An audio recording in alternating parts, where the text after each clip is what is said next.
Hey guys, welcome back to the channel. In today's video, I'll be showing you how to change servers in Bloodstrike. So let's get started.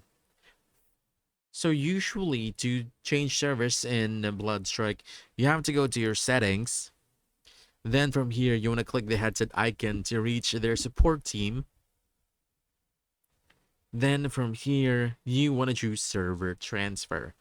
That's how you normally would do it. So once you click this, you should be able to have that. But as you can see, it says here that the server transfer function had been closed. Thank you for the support. And that is actually correct. Right now, there are no active general server transfer services available for the game at this time. Past transfer options, such as the one for the Europe server in March 2024, have concluded, and there is no current method for players to move their accounts or progress to a different server. That's right now you can change your server. An alternate way to do this is to simply just create a new account on a new server, but basically you have to start from scratch. And that's it. Now you know an alternate way to get into a new server.